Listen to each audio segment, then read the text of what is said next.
Hi, my name is Nanna and it's coming up to the middle of June 2026 and it is wild and windy today and about 16 degrees centigrade or 60 degrees Fahrenheit, so it's not exactly all that warm.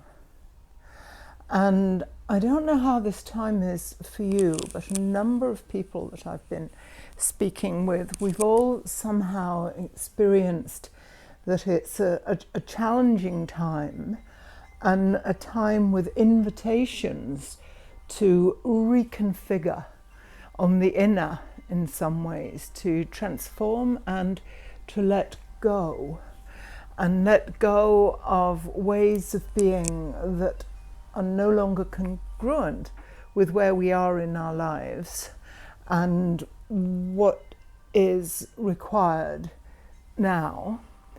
And you could say this is happening collectively as well as personally. And the garden, as always, is really comforting. And it, as the seasons evolve, goes through its own wave of different stages. It maintains its integrity of being the garden, and the plants maintain their integrity of being the particular plant that they are. But they don't stay the same way. They go through this whole evolution of coming into being, budding, flowering, letting go, and a whole sequence of different flowers and plants coming into season at different times. And I draw comfort from that because my sense is, so it is for us too, it's very easy to want to resist change and very easy to want to hold on, grasp to the familiar and what we know. But life is not always like that. And if any one of you has been dealing with loss of a loved one and is in that grief, as I happen to be at the moment, it's challenging, and it does require a very profound letting go, and not of the love that will maintain, just as the perennial plants in the garden will maintain, but they change their form in a sense, you could say. And so it's a challenging time. It just is. And you can see if that speaks to you in any way. And you can also see if you're coming up against outmoded ways of being or doing things in your own life that are challenging you to let go. And it can be useful to remember that often, challenging though letting go is, who wants to let go? Often, once the process is complete, in the wake of that, something new is given space, or something with deeper integrity is given space to unfold. And often there is a betterment in terms of one's well-being and in terms of the congruence between inner and outer life.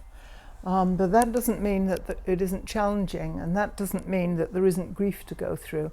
Always remember John Bradshaw saying, grief is the way we complete things. I think there's truth to that. If we won't grieve, we won't complete. And some things will maybe never be completed. They'll always be hovering somewhere around for us. But anyway, when it came to thinking of a poem for June, I went to my trusted book, Sanctuary,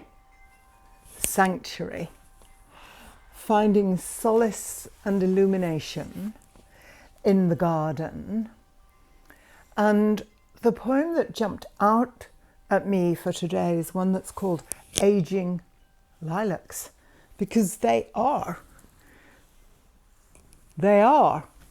aging. So I'd like to read this to you. I'll just have a sip of tea and then I will read you Aging Lilacs. And you can see if any of this resonates for you or if it speaks to you in any way. All right, here we go.